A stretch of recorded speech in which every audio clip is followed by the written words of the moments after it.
Well, welcome everybody to the Investor Shed podcast. I'm Nick Beveridge, your host, here with the greatest co-host of all, Jeremy Dwellin Kitchen. Thank you for saying my full name. Would you like to say my social as well?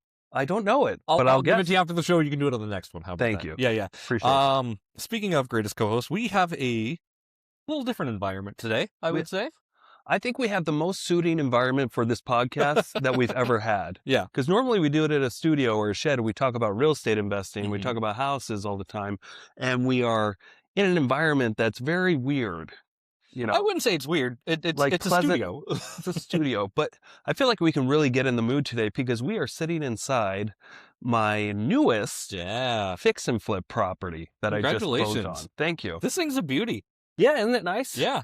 So, unfortunately, for those just listening to the audio, you're not going to get the full experience. It's going to sound like every other podcast we've done. No, there's so many podcasts where you can just listen to the audio and get along just fine. Yeah. This one, we'll make it sound like, obviously, we're going to talk about the features of the house, the price you paid for it. You're not going to miss out other than seeing what the house looks like. Other than that, it's going to be business as usual. I think we'll talk a little bit about this, fixing and flipping in general and how to get started. Yeah. And then I think eventually we'll pull the camera out of its little holder and do a little walk around too before the end of the episode. How's that sound? Sounds great. All right. Let's do it. So this is your newest fix and flip, Nick. Yeah. Walk me through it. So when did you hear about this property and what made you pull the trigger on it? What were the numbers? Kind of run me through the whole gambit if you don't mind. Very good question. Okay. So when I first heard about it, I don't really remember, but I just remember it was probably about a month before I heard about it again as an opportunity for me to buy. Got it. So yeah, they're a wholesaler in the Spokane area. And he also does deals when he can in North Idaho. And fortunately, I'm kind of his go-to agent in this area to kind of give him an idea what things should sell for. Sure. And that's kind of my specialty is I try to go out, I put on these networking events and I work. I actually try to work and become friends with the people that are out there, knocking on doors, spending the money on marketing, and also, people that I can get along with. And I'm just grateful that they do the hard work of going after motivated sellers, because that's one thing in my business I've never been very good at. Right. And I know that's a branch you guys are going to be setting up in your... Yeah, and we do that. Yeah. But it doesn't mean we're good at it. People that are already established doing this stuff in your corner that you can kind of be like, hey, this is kind of what I'm looking for. If you want to go find properties like this, I'm your buyer. You know what I mean? So I think it's good to have those people in your corner and make sure you really take care of those people, because there are a lot of people trying to buy houses, of course. Yeah. And it's just when a wholesaler puts out a deal, how do you become the go-to person who they give the deal to? It's very tricky. Yeah. Because it's how many friends can you actually have? Right. And what value do you actually have to offer? Right. It just happened, this guy that I got this house from, this was the first time that I've been able to actually work with him and do a transaction. Okay. But guess what? I met him 9 years ago. Okay, wow. And we've been talking real estate. I've been helping him out for 9 years about the topic, and then he eventually, but he's mostly a Spokane guy. Yeah, I know who you're talking about. I don't know if you want to say his name, but... Oh, sure, he's been on the podcast, George Anderson. Yeah, okay, yeah. He's been on the podcast twice. Yeah. All-American Homebuyers or whatever their name is. REI branded Homebuyers. Yeah, so he's starting to really level up his business. He's got a new acquisition manager. Cool. And he's just doing a lot more deals than the onesie-twosies. That's awesome. And he came across a couple opportunities over the last few months in North Idaho, and unfortunately, I'm the guy that he calls to kind of get an idea how he should go about, what should he offer on this, or what should this sell for? Okay. That kind of stuff. Yeah. Okay. So yeah, fortunately that relationship, even if I never did a deal with him, I'm still glad I met George Anderson. He's a nice guy. He's a great guy. Yeah. He's easy to talk to. But it's pretty sweet. Sometimes things pay off in more than just friendships. Yeah. And you can make money too with your friends, which is great. I think that's really cool. Speaking of, like you said, this has been a 9-year relationship with you and George, which I think is fascinating that this is the first time that you guys have actually conducted business together. Right. So I think the lesson there is that if you wanted to get in a position like I'm in, where you want to go and flip houses and get great deals, but you don't also want to talk to sellers, then you have to create relationships with people and have a lot of patience. Yeah. Because George Anderson isn't my only friend in the business. I have several friends that go out there and do similar things, that I try to do my best to take care of. I don't ever expect any money. Nope. So that's another thing too. If somebody's calling me and asking for advice, or they want to market in this area, they want to know what a certain house could sell for, I'm always willing to help that person out. Yeah. With no money exchange at all, just because that's, it could lead to a deal like this. Yeah. And one day in the future. If not, it's just good karma. It is. I agree with you. Like I don't think like you should do it with the intention of receiving. Yeah. But that's been the same in my photography business. I remember like Brian K. Before I worked with Brian K. Yeah. His nephew was doing all his videos and photos and stuff, and then he brought his nephew to my office when we were back at KW, and he's like, "Hey, can you help my nephew with like just some of these tweaks and like the things he should work on?" Yeah. I just gave him like a 5-minute crash course on video and like, hey, vertical for social, all this other stuff, and then now like Brian just uses me for his listings because he's just like, "Oh, okay, that's the expert." And now he's not using his nephew? I don't think his nephew does this work anymore. And okay. Like, anyway, it turned into because I helped him. Because you don't mind helping. Yeah. If you're available, you should always help somebody. Right. That's my opinion, because I just think the universe rewards people that offer value, whether you're expecting an exchange or not. Yeah. But if you're offering value to people and you actually help them, eventually you're going to get rewarded. That's just my belief. It's not always true. No. But in my experience in this business for 15 years now, it seems to be mostly true. Yeah. Most of the time when you help people out without any expectations of anything in return, eventually things will happen. It's just that abundancy mindset too. You know what I mean? Like, because there's an abundance. There's literal abundance in our businesses. There's so many houses to flip. There's so many houses to take photos of. Like, I'm not like struggling for any of this stuff, and you aren't either. If we were struggling, it's probably because we had a shitty mentality about it though too. Oh, sure. Like, you only struggle when you allow yourself to struggle. Yeah. Yeah. Well, let's kind of wind it back. Let's go back to your first question. Yeah. We do this all the time. Since we derailed. Yeah. So I first heard about it probably about a month before it became an actual kind of almost an opportunity. Okay. And he was just trying to get an idea what this property should resell for. He gave me an address, and I did. It maybe took me 20 minutes of research to get him an idea. Maybe not even that. Maybe 10 minutes, because I didn't do a CMA. Right? I didn't do it. No. I didn't do a CMA till like the month after, when he got it under contract. Sure. So you did like a basic analysis of it. Like, So about a month later, I forgot all about it. Which happens just because I do this on a daily basis with people. I also don't think you can put your eggs in this basket. Like, you weren't expecting to like buy this house. Like, you had no idea he was even going to sell it to you. No, but I always know that could be an opportunity because it's happened in the past. Yeah. So that's why I'm always happy to give an idea of what something should sell for. For sure. It's just like, that's my version of cold calls. Yeah. Making cold calls. Yep. You don't expect to sell a house on every cold call. No. But anyway, so yeah, about a month later, he called me. He's like, "Hey, yeah, we're getting really close on this deal. We'll have it under contract soon. Do you mind actually doing like a CMA?" And so then I put about an hour into it. Sure. Okay. Maybe, and you know what? It used to always take about an hour. Right. These days, it probably takes me now 20 minutes. Because I've just done so many of them. Yeah. And it's the type of house. This house is it was built in the last 20 years. Sure. It's in Post Falls. The market pretty well and kind of things like this. It's it's a rancher with a basement. Okay. It's got a 3-car garage. Nice. And I was able to dig up comps pretty easily in the Post Falls area, and make adjustments and give them a pretty good accurate value of like, hey, this should resell around $500,000. Right. Depending on what a flipper is willing to put into it. Now, I think that's true. Like, we're going to go through later today. If I just salvaged this kitchen and cleaned everything up and replaced all the carpet, not, putting down LVP, and like did a real light finish in the basement, or maybe didn't even finish the basement at all, I could probably resell this for $500,000. Okay. But it depends on what someone's willing to do. Yeah. Now, we'll talk later, but I'm going to tear this kitchen out. Sure. We're going to do more LVP throughout the floor, upgrade the flooring a little bit. That's smart. Finish out the basement completely. Yeah. So we'll probably be able to resell this for $530,000, maybe a little more. Okay, cool. So you think that extra juice is worth the extra squeeze then, obviously, for... I think so on a property like this. Oh, I would agree, yeah. Finishing out the basement, I'm like, that's already worth whatever money you probably are going to be putting in. Most of the time it is. Yeah. Yeah, but it depends on the property. Like, I flipped a house a year ago in Bonner's Ferry. where I determined that it wasn't worth finishing out a basement, even though half the square footage was a basement. Sure. But it made more sense in that market to try to keep it as affordable as possible. Yeah. Let's not screw with the basement. Bonner's Ferry is different than Post Falls for sure. So. Let's just fix up the upstairs and try to keep it at that magical $300,000 price point. Yeah. You know, that someone can barely afford.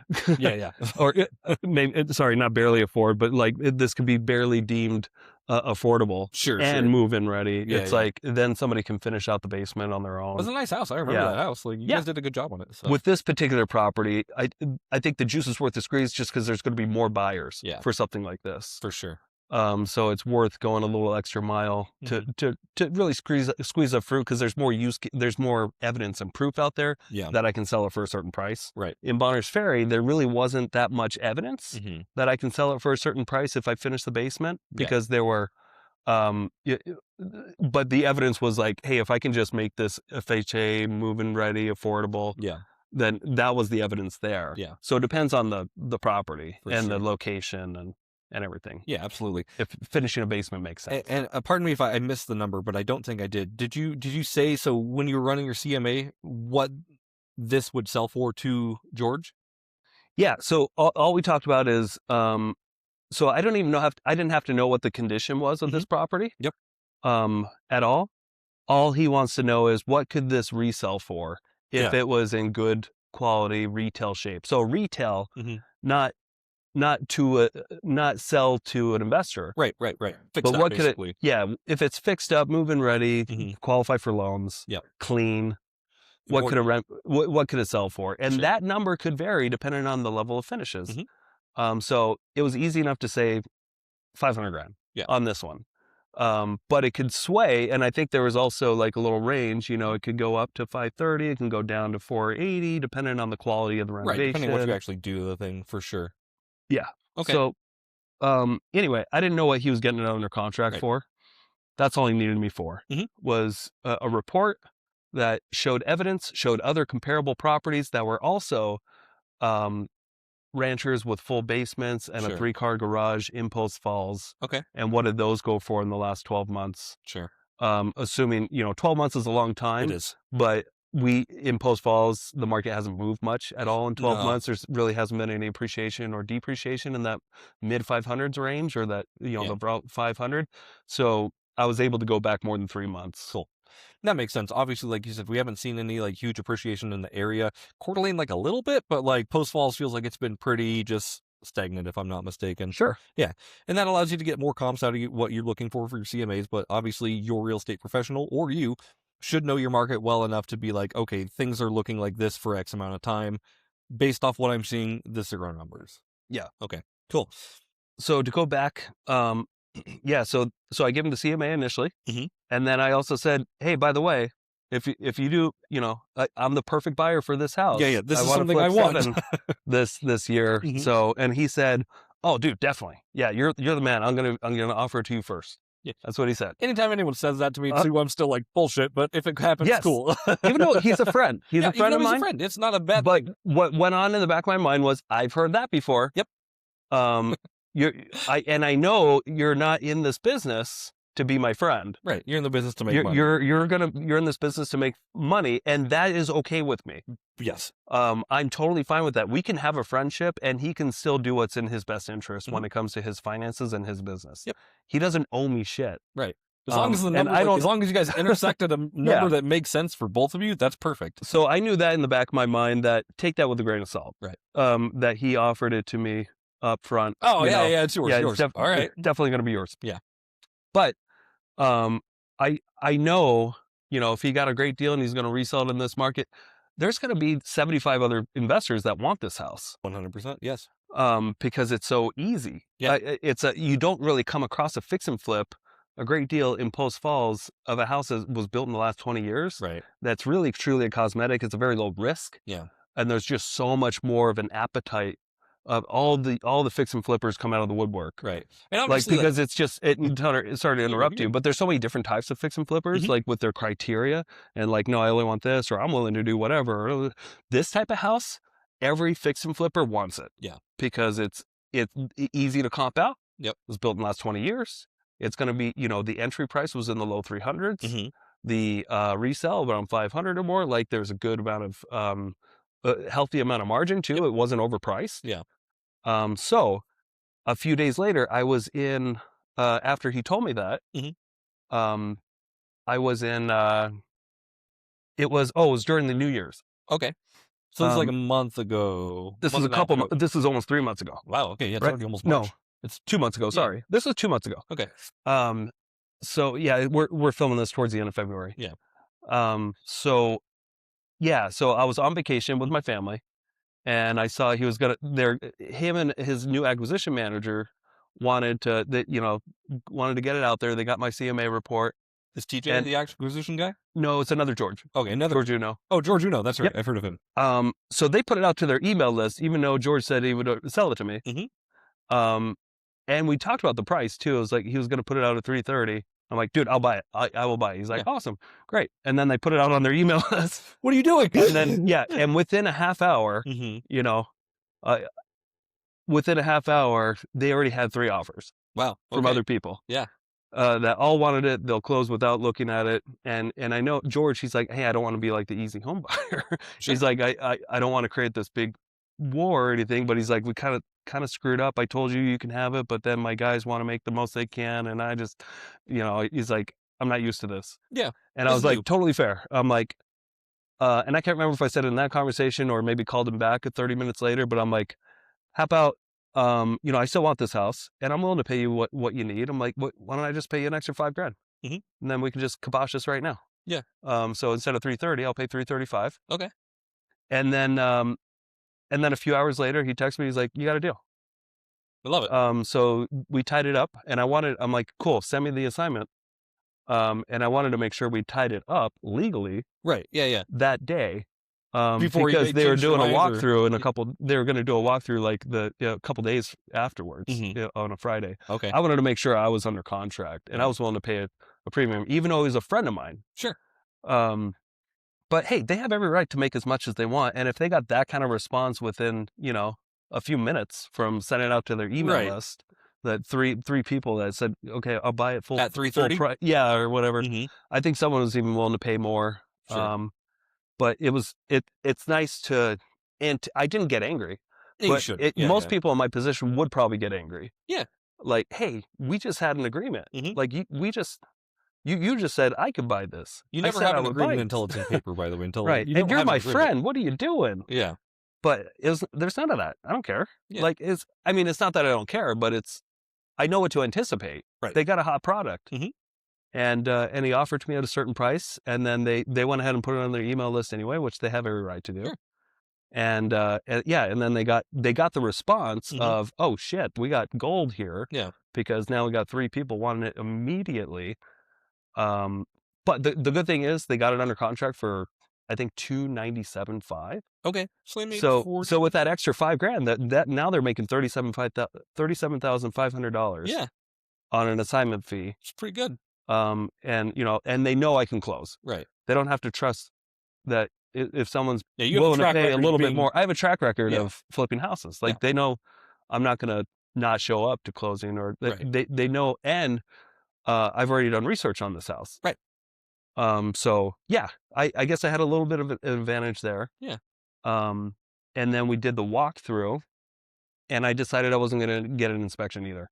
Wow. Okay. Because I didn't want to screw anything up, even though I had the right to. Sure. I knew that from walking through it, the worst things that I can expect. Maybe there's mold in the attic or something like that. But there's enough margin on this to not throw a fit. Sure. And I just wanted to put some good faith out there with George that, hey, I'm just going to close. Sure. Like I want him to understand that I'm going to be easy to work with long term. Sure. If there's more of these. Right. Yeah. You make it as easy as you can on the first one. Maybe he just down the road is like, shit, Nick was really easy to work with. Like, you are going to be my go-to guy going forward. And that's just like a subtle thing that you don't have to implement, but it is a nice finishing touch there for sure. Uh-huh. Now coming from a guy who always said, like, make sure you get the inspection, make sure you get the inspection. Sure. And I'm not blaming you. I think like you still, it looks shitty, but like, if you're looking at this on video, like it looks like a garbage house, but it sure does. Most of this is cosmetic work. Yeah. Well, it's about risk. Right. And I know what's the worst that can happen. Because I got a good, the nice thing about buying a house with a basement is like you can see the foundation pretty Sure. easily. Yeah. um, Yep. it's the nice thing about buying a house that was built within 20 years is that it was built to code. Yep. Because it had normal inspections done Yep. in Kootenai County. Um, I know not to expect, or I know what to expect with the electrical panel.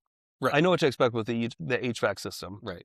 I um I don't know what to expect in the attic. There's a possibility that maybe they didn't use the proper venting Sure. in the last 20 years, and maybe there's mold up there, but it's very unlikely. Right. Even if there was, I know the Pretty easy fixing mold is remediation. $3,000, so Yep. I'm risking $3,000, Yep. even though but my net margins look like I'm going to make around 80 to $95,000 on this. Badass. I'm willing to be like, if it costs an extra, maybe there's another $20,000 worth of crap Maybe. that Yeah. is hiding somehow Right. in this house. And even if that was the case, I would be fine. Yeah. There's plenty of margin Okay. on that if that makes sense. Sure. Are you planning on getting an inspection after the fact, like just for your own? Hey, quick commercial break here. Thank you so much for listening to this podcast. I really do appreciate it.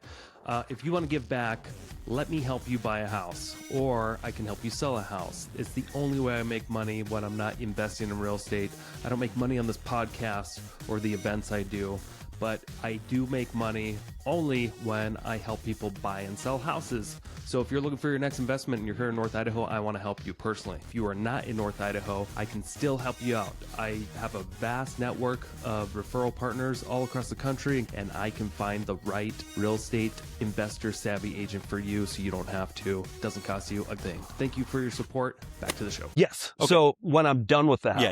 Okay. So when I'm done with the house, I'm planning on getting an inspection. That way I can have it available for retail buyers. So easy. I love that. And I can go through and just check off, what about this house do we need to fix up that we missed or something like that. Yeah. And I can also show all the pencil marks or whatever, pin marks on the inspection report of things that this was fixed, this was fixed, this was fixed. And then that could eliminate an inspection for the retail buyer because they can just use that. If they want to, and save the money because it's just recently inspected and he had these things. Maybe they could just get some handyman to inspect the work that I did. I think that's such a good thing for like people who are selling houses to do. And I know we've talked about it on the podcast before, but like I think that is such a valuable piece of intel you can give people, because then it gives them peace of mind, like, oh, they actually care about this house. They got an inspection beforehand, like, and I don't have to pay for an inspection. That saves me $600. Like that just kind of eases their mind into like, oh, okay, like this is a nice thing. Yeah, these inspections aren't getting any cheaper. Yeah. It's the cost of doing business, right? Though, like, I mean, like you just bake it into your sales at some point. So I do want to dive into some numbers on this one. So you bought it for $335. Yes.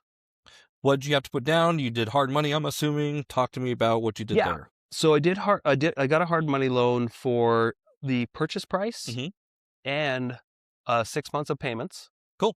Okay. Nice. So I don't have to make payments for 6 months. Now I still have to pay for utilities and stuff. Sure. And I do have to come out of pocket for the construction. So I got a loan for $350,000. Okay. And I think I still had to bring like $600 or something like that. Oh wait, no, I got a refund. That's right. I'm pretty sure because I put $5,000 down as earnest money. Cool. Okay. So when I came to closing, I think I got the money back. So I got a loan for $350,000, which covered most of my closing costs. Sure. The hard money loan was 1 point. Okay. Nice. So $350,000 was the loan amount. So $3,500 fee for putting that together. Not bad. And then 6 months of payments at 10% annual interest. Yeah. Okay. So just to give you a rough idea, I think that's close to $3,000 a month. Sure. Would be the payment if I didn't get that finance in. Now, when you're doing an interest reserve, just know that you're paying interest on your interest too. Right. So you're paying a little bit more. Yep. But it's just nice to not have that extra burden, especially if you want to do multiple projects. Yeah. And then the construction, I have lots of credit cards available. Yeah. I also took out, I was doing my bookkeeping a few weeks ago on QuickBooks, and I got a pop-up saying, hey, you want some money? Like, you're pre-approved right now, no credit checks, won't go against your credit. I just did one of those too. $65,000 Nice. For a 17% interest. Okay. And I'm like, oh, cool. There's my construction There right you go. there. All right. And I just said, yes, it took like 2 minutes. And this doesn't even go against my credit or anything. Yeah. And then it's just edit, and it's non-collateralized, which is great. And it's not like there's credit card fees. Like if you're flipping a house, you can't put it all on credit cards, right? Because you usually need some cash to pay labor and stuff. And not everybody takes a credit card. And if they do, usually they'll charge an extra 5% fee, sometimes 2%, 5% fee, which can cash advance really add up. Yep. But then you might be thinking, but wait, you're paying 17%. Right. Well, that's annually. That's if I had that $65,000 and I drew it all day one and I held it for a full year. Right. That's not going to be, I will have it for just a few months. Sure. So it's more like paying half of that 17%. Yeah. And I'm not drawing it all at once. You can draw it as soon as you draw a certain amount. That's what you're paying interest on. So you don't look at 17% and be all scared by it. If you have a plan of when it's going to be paid back and how much you need it when. Right. And that's where your spreadsheets kind of come into play as well. Like, obviously, you just bake these numbers into your loan. If the numbers still make sense at the end of all these numbers, like, you push go on the deal. And even if this took a year, it would still make sense at a 17%. Yeah. Right. Because the margin, the deal will pay for itself. Right. But you gotta be careful. It's a good way to credit card. It's like 22% on a credit card anyway. Like, what's the difference between 17 and 22? Like, I feel like you're actually doing okay. 5% annually. 5%, but not like, yeah. But it's I'm not. But it is also a good idea to pay when you have cash. Yeah. I like to pay down my credit cards as needed. That way, you're not just always paying the maximum amount of interest always for no reason. I agree. So whenever I had the cash, usually I'm paying down. If I have more than 20 grand in cash, I'm usually paying down credit cards. Sure. And then anytime I close on a property, that's when I like pay off almost all my cards and I'm debt free for a while. There you go. Until I run out of money again. But I'm usually reinvesting in other projects or buying a rental or something. So you're not going to do all the legwork and the construction yourself here. You're going to hire that out, I'm assuming, correct? Some of it. So we'll walk through and I'll tell you what I'll do myself. Okay. There's a surprising amount that I think I'm going to do on my own that I probably won't. Okay. But I do that. Yeah. It's really, so we'll walk through the house when you're ready and I'll show you kind of what I'm subbing out and what I'm doing myself. Cool. Sounds good. And what's your time frame on this? So you think you're going to have it for just a couple months? Yeah, I would think 5-6 weeks. It depends on how quickly I can get like cabinets installed and stuff. So you're going to do obviously while we're here on camera, you're planning on cabinets, renovating the kitchen, doing LVP throughout the living room, and then finishing the basement, paint. Like, that's going to be pretty cosmetic for you then, huh? Pretty cosmetic. Cool. Yeah, not moving really walls or anything, except for downstairs. We are going to build a couple walls. Cool. So that will take a little bit of time. Sure. It's downstairs. I'll hire. I'm going to have some help. Cool. But there's a lot of the work that looks big that I can do by myself pretty quickly. Sure. Is that where your time and money is best spent, though? In my opinion, yeah, because I enjoy it.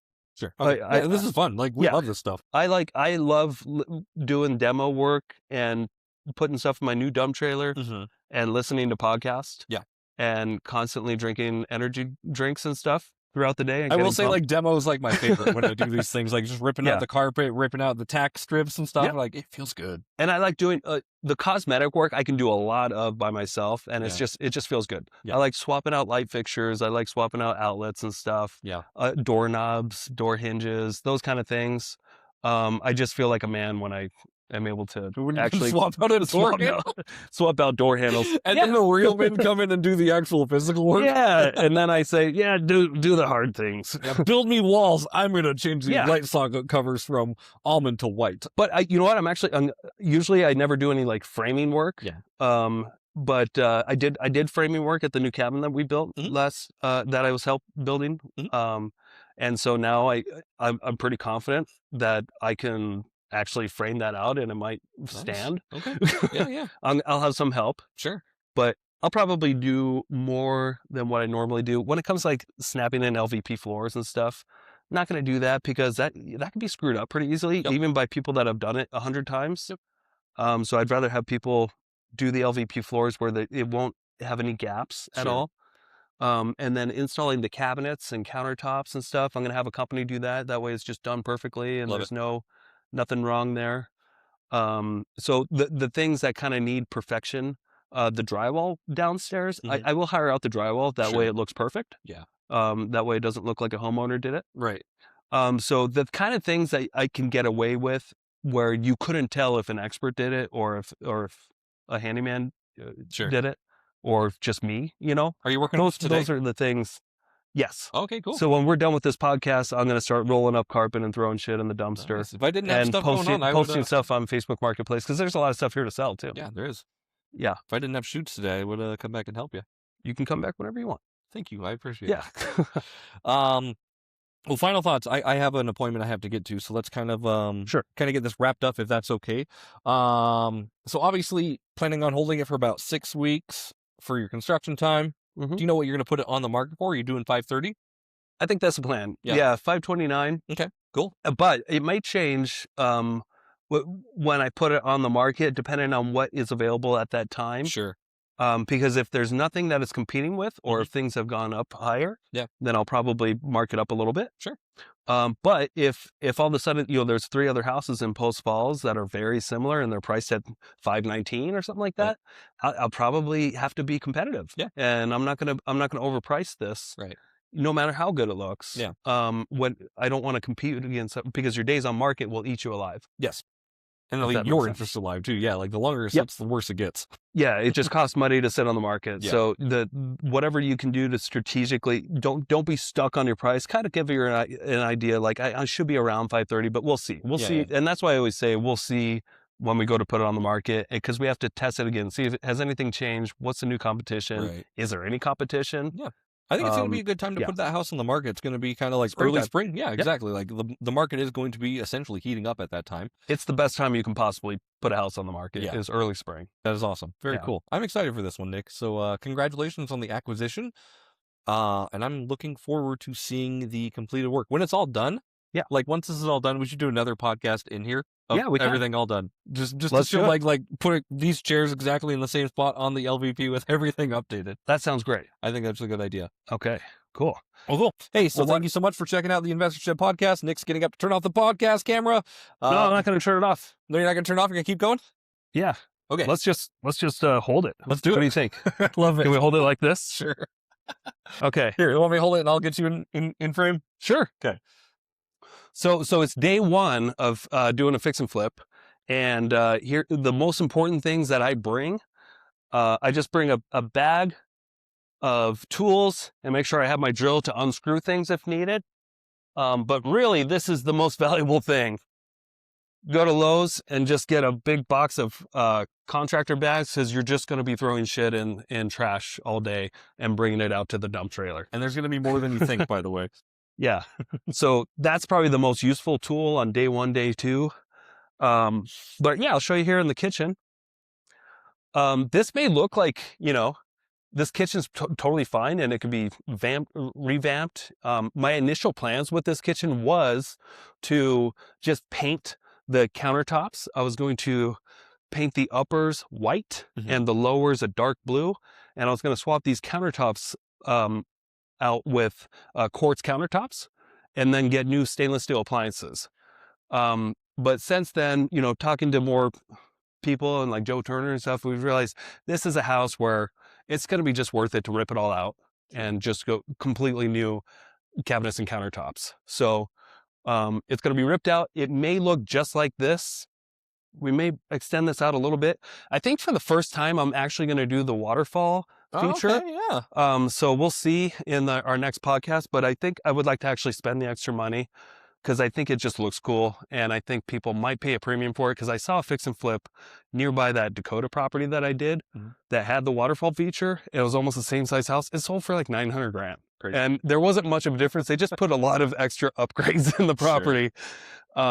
But it was like basically the same type of house. Gotcha. And I sold mine for $580. So an unusual amount of money they got, but yeah. So as you can see, there's carpet throughout the living room. My initial plans was to just swap this out for carpet because it's so easy when you just have Lowe's do it. But really, if you're going to want to get more money, LVP throughout throughout the whole living room, the entry area, the kitchen, the bathrooms, and then just carpet the bedrooms. And if you have a basement like this, it's so much easier just to carpet down the stairs and the whole basement. That way it just feels like home. Does that make sense? For sure.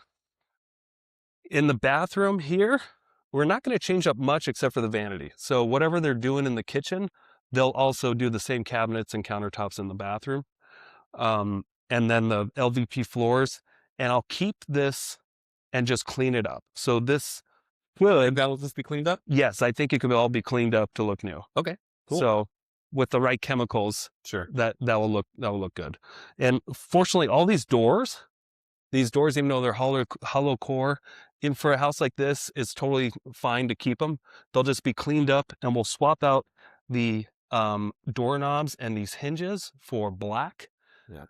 And then everything will be painted white on white on white on white on white with just black hardware throughout, and it will look nice and sharp. These bedrooms are super normal.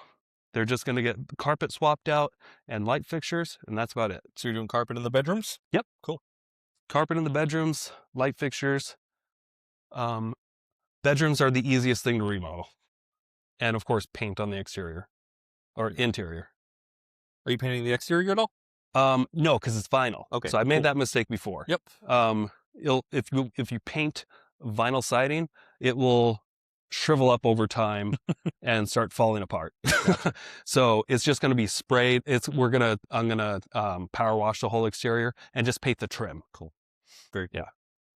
Yeah. Backyard, you getting rid of these barrels? Oh, or no, gonna do like a... I dropped my coffee on the carpet. I'm gonna have to clean that up. Oh no. Oh no. Oh no.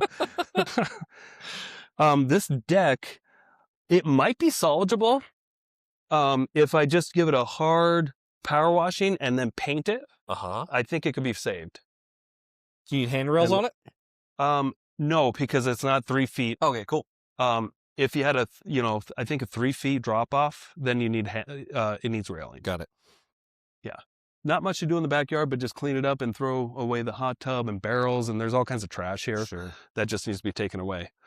If you are house flipping more, like 3 or more houses a year, I highly recommend buying one of these.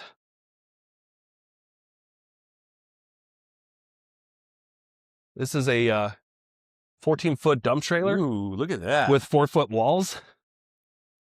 This is the most useful tool like you can possibly invest in. But yeah, look at how much trash you can throw back there. It will save you a lot of trips to the dump. If you're just constantly filling up the back of your truck and going to the dump and thinking you're saving money, you're not. Is this one with the hydraulic pump on it, or the hydraulic? Yeah. Yep. So you push a button, the whole thing lifts up, and you drive, it all falls out. You put it back down. You take off. And then you leave. You pay your fee at the dump, and you come back to get more stuff. Love it. A house like this. This is all stuff you've got ready? A house like this with as much junk that's through it, that thing will be filled up probably 7 to 10 times. Yeah, that sounds about right. Like I said, you always have more than you anticipate with these things. Yeah. And you still want to keep it around for throwing away trash too. As you remodel a home, you're going to accumulate boxes and boxes of stuff, like stuff that appliances come in and flooring. There's just going to be all kinds of boxes and trash and stuff to throw away that it's almost too much just for a truck. And it's nice to have a dump trailer here just to keep filling it up as you need. I will swap out these doors because they have little pet entries. Yep. So these I'll be swapped out just for the same kind of steel doors. I might actually go to Habitat for Humanity for the first time since, in 12 years. Okay. Because there's 2 of them that I need. Not a bad place to go. But I just need 6-panel steel doors. I'm going to paint them white anyway and change out the hardware. I don't need the door casing or anything, just the actual door itself. So this is the one time that I think it might be appropriate to save a little money by going to the rehab store, sure. The restore. Other than that, I hate going to that place. You don't actually really save money. Okay. In here, this is the master bedroom. Exact same plan as the other rooms, just carpet. We'll swap this out for a new black light fixture. You don't do the cords anymore these days. So make sure whatever you're buying has a little remote, and it looks sleek and modern and black. But don't do the cords. Don't be cheap. Okay. And in this bathroom, same exact thing as the other bathroom. Cool. Just going to do a deep cleaning on the shower and everything. We'll take the hair out, but we'll swap the countertop out for the same stuff that the kitchen guys will take care of that. Cool. Yeah. And then to save a little money and time, we actually don't have to do backsplash in a house like this. The quartz countertops, they can cut out like a 4-inch piece, and they'll slap it against all the backsplash areas in the house to avoid the extra step of doing tile work. Even though tile work is not that hard, but it's just, if you're eliminating steps, you're eliminating time, and having other people do it it's just, in my experience, it's just the way to go. Sure. And I'll show you downstairs. Cool. There's the door for that, which we'll be using.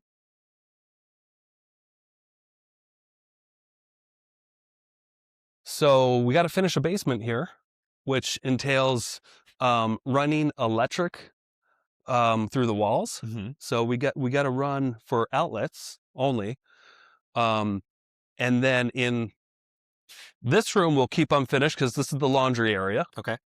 And I'm going to get an HVAC guy here just to tune up the HVAC and put a new sticker on it. Nice. Just make sure that it's functioning well. Yeah. Get it serviced. Yep. Because that's something that when you go to resell will be called out by an inspector if they don't see a recent sticker. Right. In this will be a massive bedroom. Nice. So I couldn't figure out what to do with this room, and I had to have my wife here just to approve something, because he got this post that's holding up some weight. I talked to a framer, and we could actually remove this post, but he said it might cause the upstairs to just be a little bouncy. And I'm like, I don't want that. So this will just become one big closet. Cool. And then somebody can fit a bed right here and just have a kind of a slightly L-shaped room, but this will just be one massive bedroom. Yeah, no, this is a big room. With a big old closet like that. I think that's a really good idea. Yeah. Very cool. So basically just framing up the closet here, and then framing up a closet here, because this other room here, being used as an office, but if you want it to be another bedroom, you need a closet. Yep. So what we're going to do is just take this wall from here, and it's a little over 5 feet, which is perfect for a closet. And we're going to move it out 2 feet, and that will give us enough room for a basic bypass closet. And we can rerun this light switch over to this wall so that when you come in, you can flip the switch over here, open the door here, and then you'll have a normal setup bedroom here. That's awesome. So you're taking this 3-bedroom house and you're going to turn it into a 5. That's the plan? Yeah. 1, 2, 3, 4, 5. Love it. And bathroom right here. And a 3rd bathroom. So it'll become a 5-bedroom, 3-bath home. It's pretty good. This is mostly roughed in for a bathroom. We just got to finish it. Sure. Like, it's in good shape in here because nothing's been used, it looks like. So yeah. So the biggest amount of work down here is drywall. I talked to a guy over the phone, and he said it'd be about $3,000 to do all the drywall work down here. I said, that sounds great. I don't want to do it because I want it to look perfect. Sure. And it's more important for me to look perfect than to try to save a few $100 in labor or something like that. There's also a lot of stuff to sell. This is a perfectly good Bowflex from what I can see. And I'll probably put it on Facebook Marketplace at a cheap price to just get someone to come take it quickly. So that way I don't have to try to get it out of the basement into the dumpster and bring it there. So things like this, and whatever else I can find that's big and bulky, I'll try to put on Marketplace. That way other people can come take it away and give me a little bit of cash to do so. Sure. Yeah. But Jeremy's got to get going to another appointment. Appreciate you guys being here on this podcast.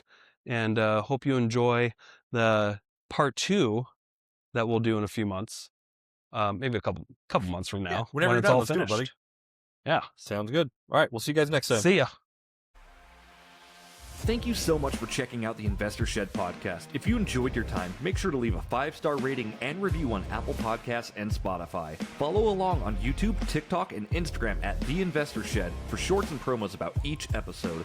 Do you want to be a guest or know someone who has great real estate investing advice and stories? Reach out to us at theinvestorshed@gmail.com.